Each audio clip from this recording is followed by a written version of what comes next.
Hola a todos, ¿cómo están? Bienvenidos a esta hermosa comunidad de biología para curioso.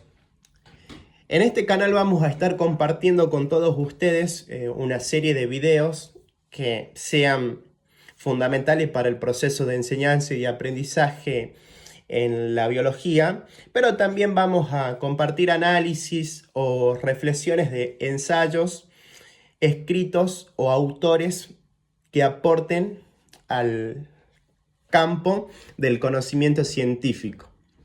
Como pueden ver, tenemos una pregunta inicial que genera impacto en primera instancia, que es ¿cómo pasamos de simios a creadores de dioses? Yuval Noah Harari es un autor que considero que se tiene que enseñar y lo he utilizado en la formación del pensamiento evolutivo en los profesorados de quienes van a enseñar biología.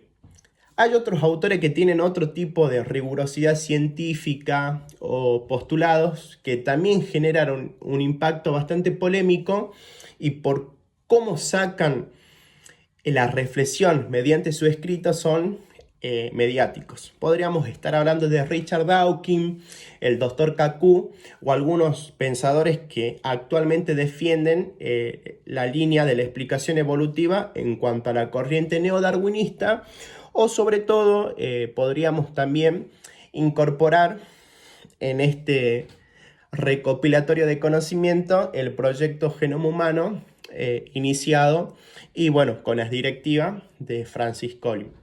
Siempre y cuando se lo utilice con la única finalidad de que los estudiantes elaboren un pensamiento o una reflexión crítica mediante la enseñanza y aprendizaje de todos estos conceptos aportados por estos autores.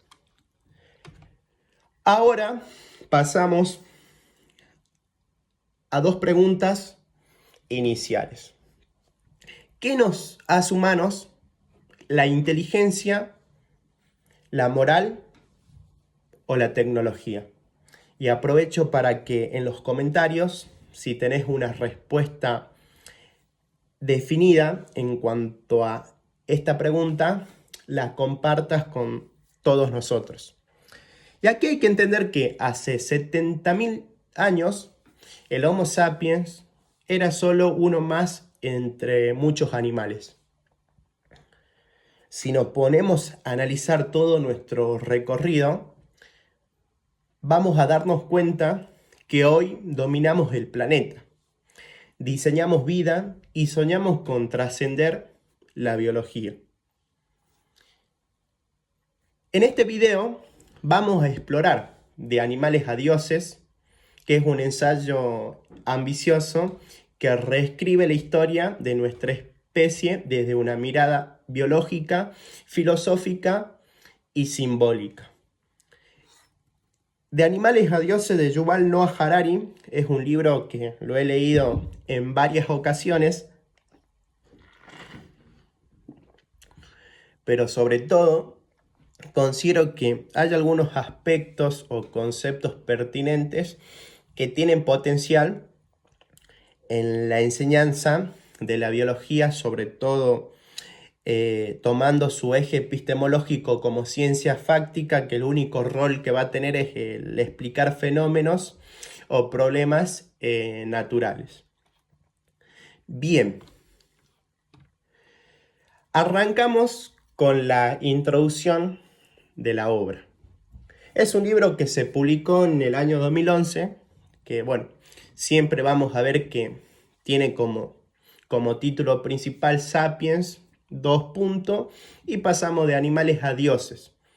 Este libro va a proponer una narrativa que unifica o que toma como explicación unificadora de la humanidad, desde sus orígenes evolutivos hasta la era del capitalismo global. Yuval Noah Harari en este ensayo articula conocimientos que corresponden al campo de la biología, a la historia, a la neurociencia y filosofía. Y acá tenemos una tesis bastante provocadora que la quiero compartir con todos ustedes, que es que el poder del Homo sapiens no radica en su fuerza física o inteligencia individual, sino en su capacidad para crear fisiones compartidas. Esta obra, cuando empezamos a avanzar en la lectura, vamos a tener como segundo tema la revolución cognitiva. Ya aquí, volviendo al mismo periodo de año, hace unos 70.000 años, algo cambió. Este cambio indica o hace referencia en el libro que el cerebro del Homo sapiens ya existía, pero que emergió una habilidad única, que es la fisión intersubjetiva.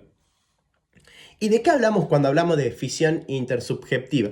Que a diferencia de otras especies, los sapiens podían imaginar dioses, clanes, reglas, espíritus, incluso corporaciones. Este salto simbólico, como pueden ver en la imagen, creó nuevas formas de cooperación masiva. Por un lado, las alianzas tribales, el comercio de objetos rituales y el desarrollo de estructuras jerárquicas. Aquí Harari, con la revolución cognitiva, da origen a una crítica filosófica, que hay que entender que esta revolución no fue natural, sino cultural. Es decir, lo simbólico se impone sobre lo biológico. Pasamos de revolución cognitiva a la segunda revolución, que en este caso vamos a hablar de revolución agrícola. Y hay que entender que la agricultura transformó el mundo. Quiero saber con ustedes si esta transformación fue para mejor o para mal. Incluso hay otros autores del campo evolutivo que dan explicación de cómo se pasó de la etapa nómada al sedentarismo con el origen y el inicio de la era de la agricultura. Cuando hablamos de revolución agrícola, netamente haciendo referencia a los postulados de Harari, Harari llama a esta revolución una transición de la mayor estafa de la historia. ¿Por qué? Porque según sus postulados, él considera que con la revolución agrícola se pasó de una vida nómada variada a una sedentaria limitada.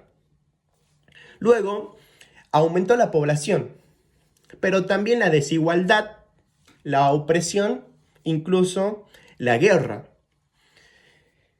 Otro postulado que podemos encontrar es que para él, con la revolución agrícola, surgieron clases, propiedad privada, patriarcado y religión organizada. Este tipo de concepto, a lo cual Harari llama transición, da lugar a una interpretación crítica, que es que la domesticación no solo transformó el trigo, sino también al ser humano. La libertad fue el costo del control. Otro tema interesante que podemos encontrar en este libro es la unificación de la humanidad. Harari considera que con la escritura, los imperios y el dinero, los seres humanos comenzaron a crear sistemas globales de cooperación, ya que donde él va a clasificar estos tipos de sistemas globales de cooperación en tres grandes motores que unifican de uno u otro modo la humanidad. Lo primero que encontramos es, como primer motor de unificación, el dinero. Harari considera que el dinero es una ficción económica basada en confianza colectiva. Otro motor de unificación serían los imperios, que para Harari son redes de poder que absorbían diversidad bajo estructuras administrativas. Luego, como tercer y último motor de unificación, encontramos las religiones universales: cristianismo, islam, budismo, que él consideraba que estos tipos de religiones eran ficciones éticas de alcance global. A partir del análisis de estos tres grandes motores de unificación, podríamos aportar un comentario crítico, que es que la expansión no fue inocente. Requirió violencia simbólica, coerción cultural y, sobre todo, genocidios.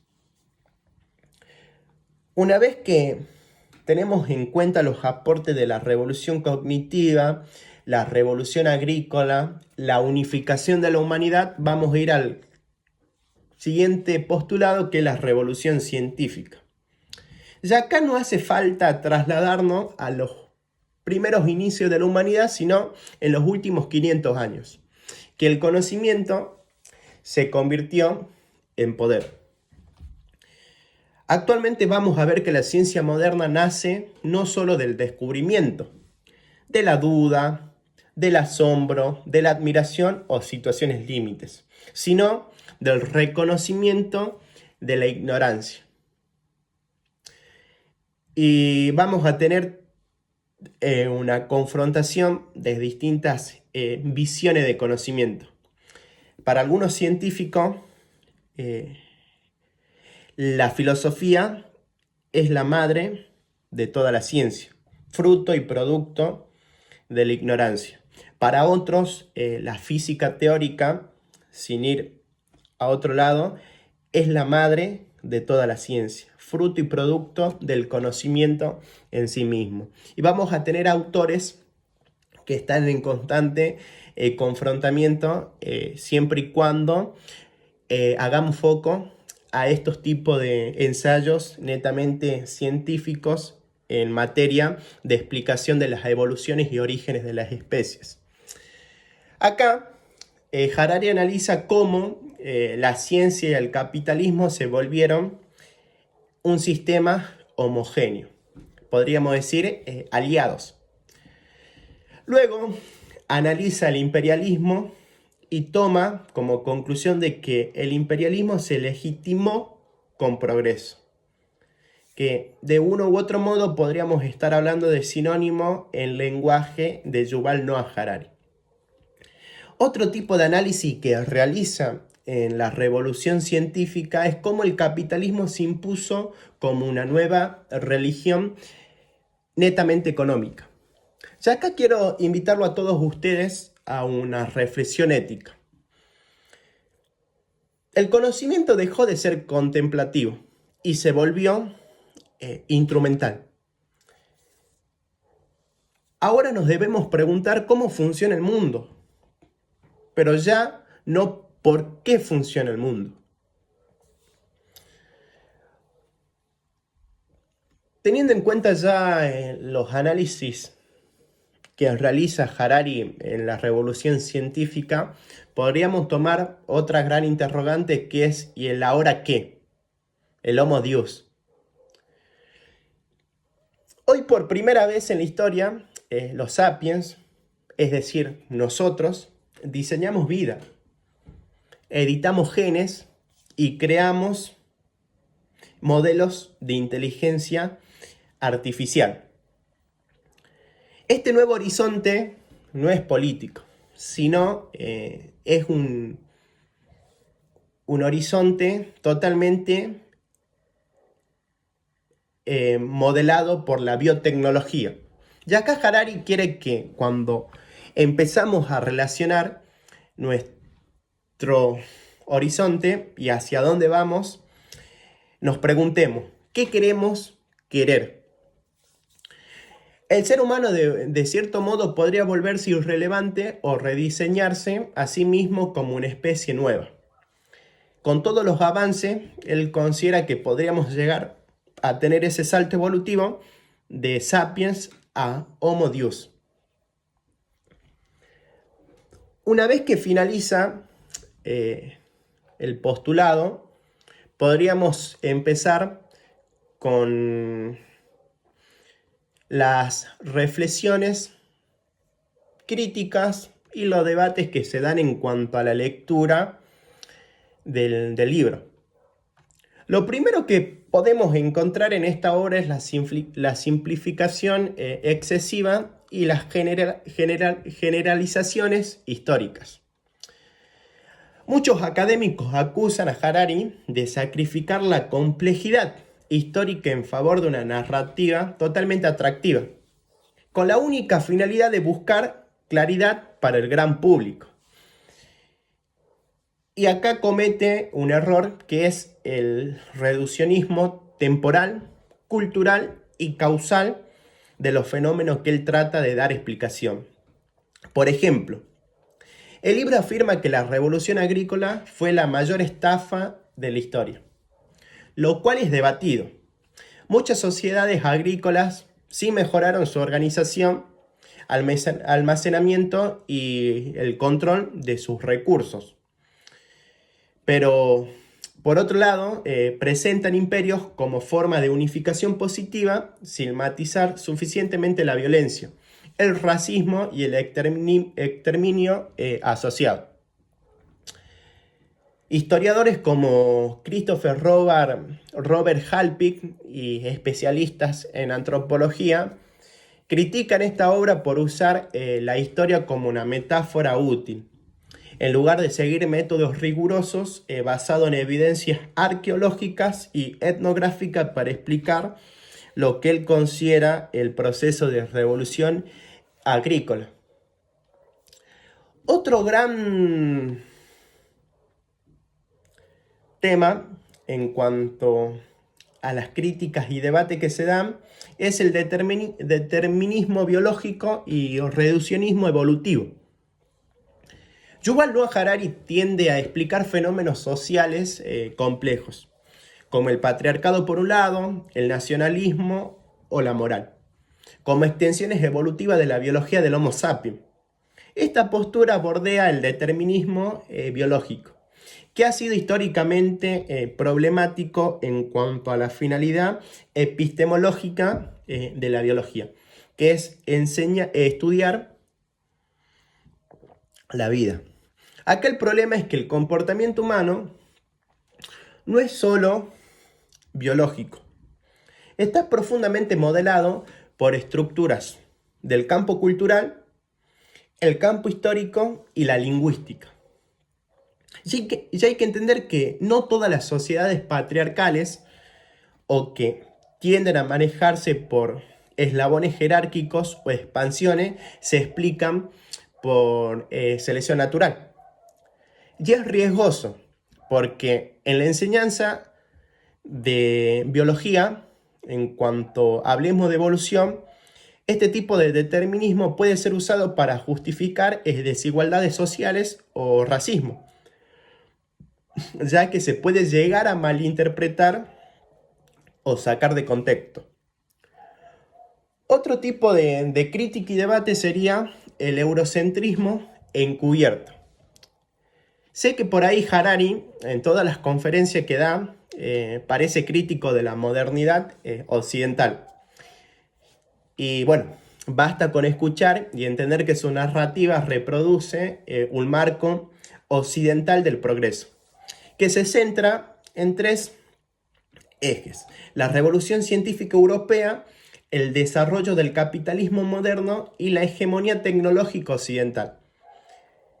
Y este tipo de eurocentrismo encubierto presenta problemas en otras culturas, como las de África, América precolombina, Asia o los pueblos indígenas actuales. Son abordadas superficialmente o desde la mirada del encuentro con Europa. Otro gran problema que encontramos es que la idea de progreso universal es cuestionada por historiadores postcoloniales, que ven en ella un instrumento de imperialismo cultural. Bien, luego tenemos otro tipo de crítica que se puede dar en el marco del debate, que es el carácter literario frente al carácter académico. Harari, sus obras las escribe con un estilo narrativo atrapante. Ya esto lo vamos a ir entendiendo más adelante cuando pasemos de animales a dioses a Homo Deus, o de Homo Deus a 21 lecciones para el siglo XXI, o a Nexus, o en sus tomos de Imparables. Este estilo es lo más cercano al ensayo literario que al tratado académico. De manera reflexiva podríamos decir que Harari y sus obras están más idealizadas para enseñar lengua y literatura y no biología, de uno u otro modo. Sería una crítica para dar lugar a un debate y sacar conclusiones variadas. Aunque esto se ha popularizado en el pensamiento histórico, también ha generado una ambigüedad epistemológica. Y basta con hacer algunas observaciones clave. No siempre cita fuentes primarias ni estudios basados en la experiencia, es decir, empíricos.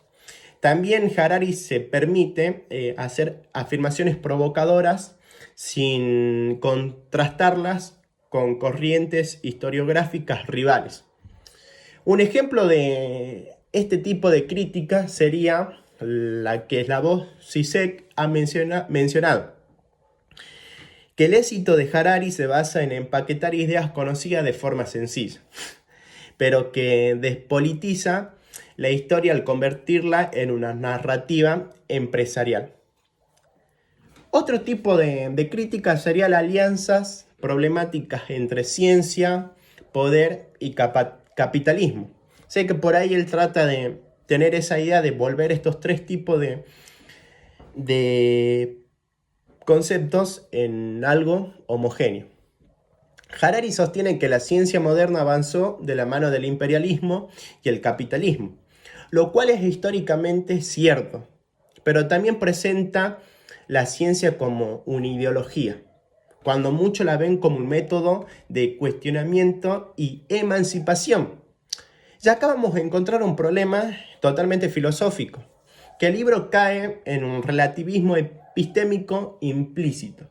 Es decir, que al tratar todas las formas de saber, ya sean de religión, ciencias y mitos, como ficciones útiles para el ser humano, sin distinguir suficiente entre evidencia, método y narrativa. Otra crítica es totalmente humanista, ya que se podría dar el peligro del nihilismo. Muchos lectores, y en varios análisis de este ensayo, encuentran el mensaje de Harari existencialmente perturbador. Disculpen, existencialmente perturbador. Si todo es ficción, ¿hay sentido? Su visión puede derivar en nihilismo moral o posthumanismo transhumanista, que son temas bastante interesantes, importantes para enseñar y tener en cuenta. Estas visiones derivan y nos dirigen a los valores humanos que quedan totalmente relativizados frente a la tecnología. Se acaban a surgir ciertas preguntas éticas profundas al momento de hacer un análisis eficaz del libro. ¿Qué papel juegan la compasión, la empatía o la justicia en sus relatos? ¿O vale todo si es eficaz para la supervivencia o la expansión? Estas preguntas nos dirigen a una crítica desde el humanismo Intelectuales como Martha Nussbaum o Michael Sandel podrían cuestionar que el enfoque de Harari no se compone ni mucho menos se compromete con la dignidad humana como principio ético universal. Pasando a la serie de reflexiones, críticas y debate de esta obra, podríamos ir al último apartado, que es la conclusión. Yo, por ejemplo,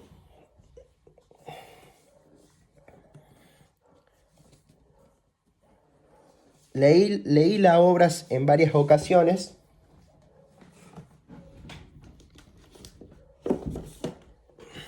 Como pueden ver. Y bueno, como conclusión y resultado de las lecturas previas de este material, de Animales a Dioses no únicamente es un libro de historia. Podríamos tomarlo como un manifiesto narrativo sobre lo que significa ser humano en un mundo construido totalmente por símbolos, sistemas y visiones compartidas.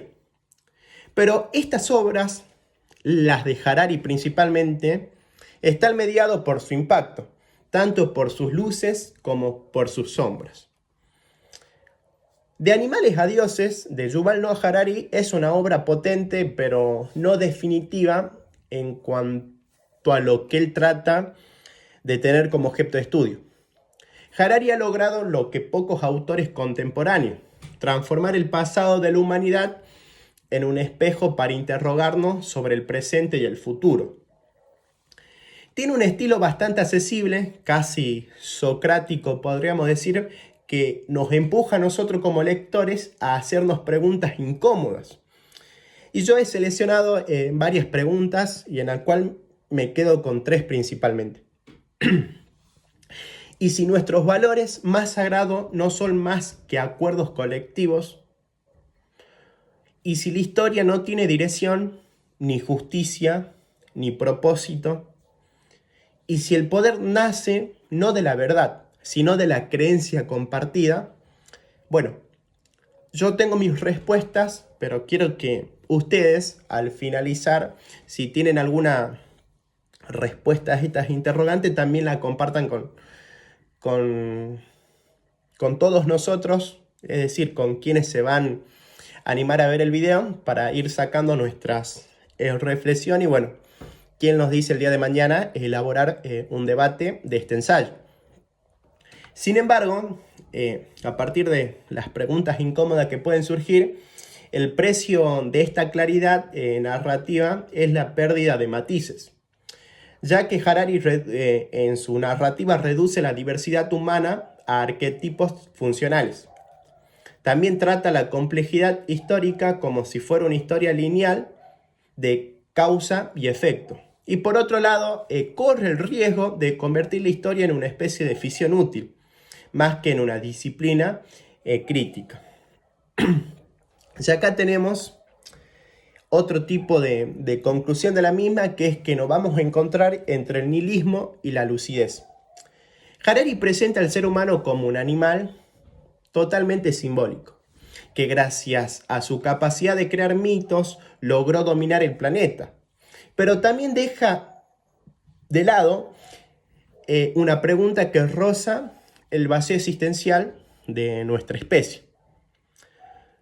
Si todo es ficción, las religiones, las naciones, los derechos humanos, el dinero, incluso el amor, entonces, ¿qué nos queda?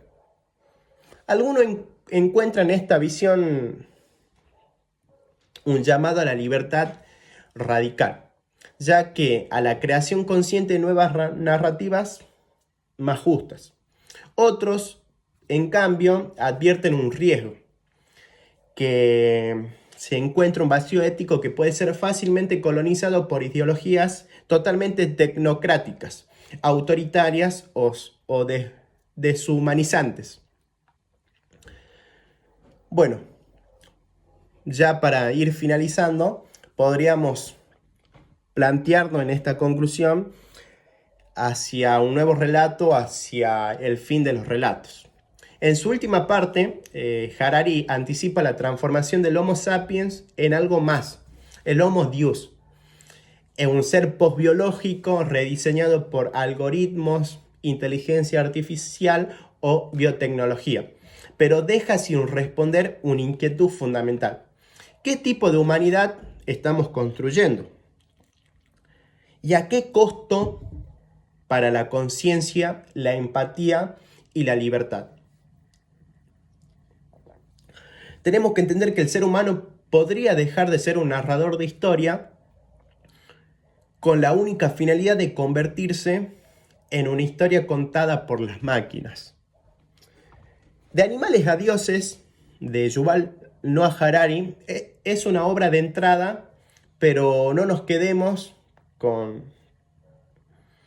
una obra netamente de cierre, ya que este libro se tiene que leer como lo que es, una invitación a pensar y no una verdad absoluta, o un punto de partida y no un mapa definitivo.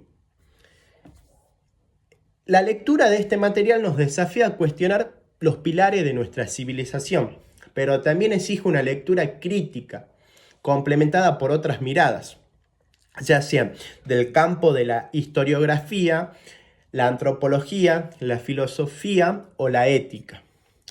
Y por último, a todos ustedes quiero dejarle un mensaje importante sobre la reflexión de este ensayo. Si algo queda claro tras leer a Harari, es lo siguiente. Es entendible que los relatos cambian, las civilizaciones caen, las ficciones se reescriben, pero mientras existan seres humanos capaces de hacer preguntas, la historia, es decir, nuestra historia, seguirá viva. Y la gran pregunta para todos es: ¿qué historia vas a decidir contar? Y eso sería todo. Un video extenso o no tan extenso para otros, que considero que importante. Y así que nos encontramos en el siguiente video. Lo más probable estemos analizando otros escritos de Yuval Noah Harari, o vamos a tratar de agregar algunos conceptos o temas totalmente del campo de la biología, o si tenés alguna idea, te leo en los comentarios.